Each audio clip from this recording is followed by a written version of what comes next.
Hello everyone and welcome back to Genealogy Tutorials. In this video, you are going to follow along as I map an 1860 neighborhood. In 1860, I discovered that a bunch of my family lines lived very close to each other in the Ozarks of Missouri. And I am interested in knowing exactly how close. We have the Buckners, the Ketchersides, the Childers, the Bells, and the Clardys, and all of those families lived very close to one another in the Iron County, Madison County area of southeast Missouri near the Mark Twain National Forest. If you are familiar with Missouri or if you have family from around that area, maybe give this video a view and maybe you were related. So obviously on federal censuses, it will give you a township or a county or a city name that everyone lived in, but you don't know exactly where they lived. And so once you know that they all lived within the same area based on the censuses, you can then go into BLM Glow and find their land patent. And I will link that video down below for you. I made a video on how to find land patents on BLM Glow, and I also made a video on how to map those land patents in BLM Glow. So I'm not going to do that for the purpose of this video. I'm not going to give a tutorial on how to map those land patents. I'm just going to show you a video of me making this neighborhood because I think it's creative, I think it's fun.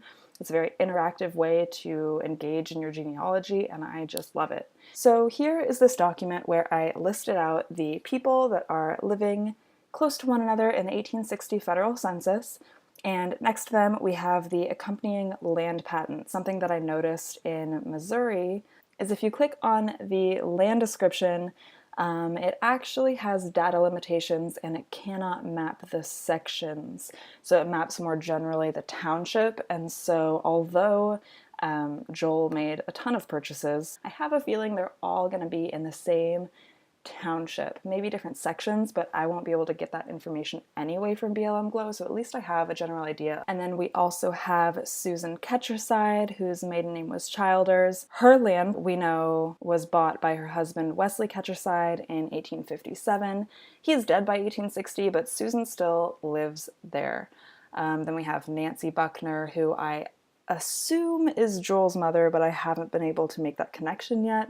Her maiden name was likely Carr, but still no proof, that's just lore. We know that she lived in this area in 1860, and I was able to trace the land that she lived on based on a patent in which she awards the land to another guy named Benjamin Johnson in 1859. And the original patent was given to her husband, who is dead by 1860, and he was actually given the land under the Scripps Warrant Act. So that's interesting. Then we have Burl Childers, who is Susan's father. We have Milton Bell. His granddaughter would go on to marry Joel's granddaughter, so I'm pretty sure they don't know each other, but it's interesting that they lived so close to one another. Then we have Nancy Clardy, whose granddaughter married Milton Bell's son. And so it's just interesting to see everyone living in the same area. So I want to know exactly how close they live to one another, just so I can visualize it. So let's go ahead and do that. Okay, so here I mapped Joel Buckner's land. As suspected, I only got the township out of all of those patents because for some reason there's just data limitations in Missouri specifically. This is the township that Joel lived in. It's pretty large, but I do know that he lived somewhere within this square. And actually, if you'll notice, there is a Ketcherside Mountain Conservation Area, which is undoubtedly named for my same Ketcherside family. So if you've been to this area of Missouri, leave a comment below. I would love to know what it's like. I would love to go there someday. Next, I'll map out Susan Ketcherside, whose daughter married Joel's son.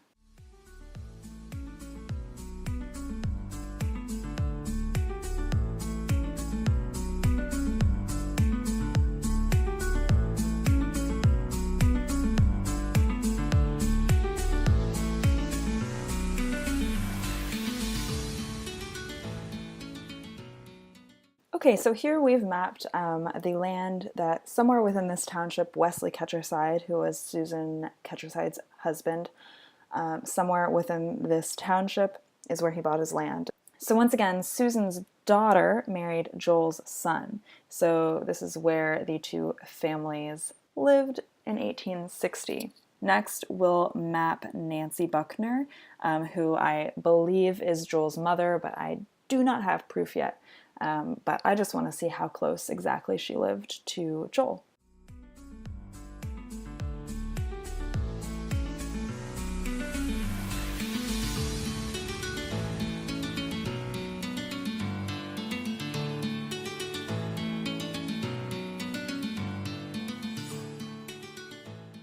Okay, so I've mapped Nancy Buckner's land, and interestingly enough, you'll be able to see that it actually seems to be directly south of Joel's township.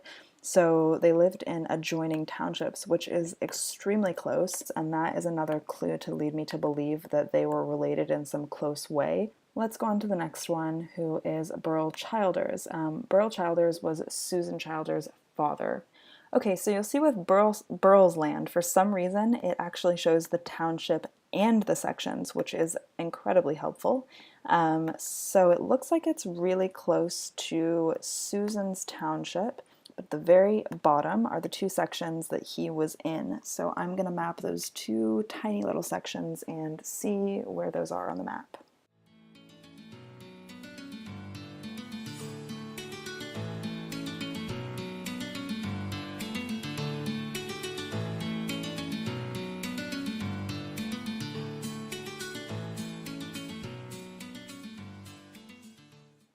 Okay, so there are the two little sections that Burl Childers bought his land. We can see that Burl Childers, who is Susan's father, lived right next to the township that Susan supposedly lived in. So let's go on to the next one, Milton Bell. This one will be interesting because the Bells didn't marry into the Buckners until about 2 generations later. So I can suspect definitely did not know one another, so I'm really interested to see where the Bells lived at this time, to see if it was anywhere near all these other families.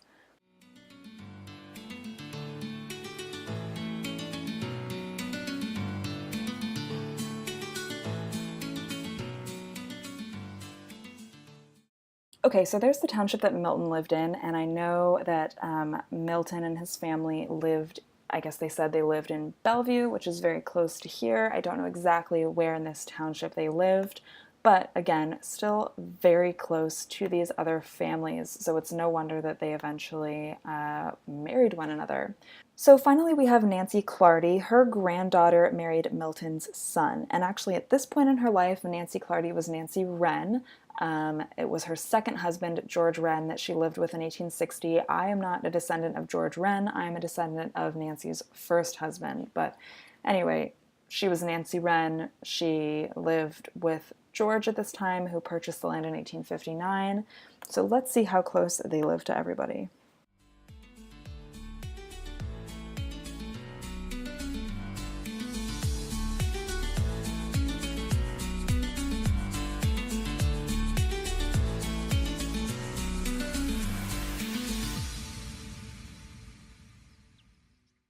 Okay, so there's Nancy's land, and it looks like she was very close to the Bells. One way to find out where all these families lived within their townships would be to get a plat map or a county land ownership map.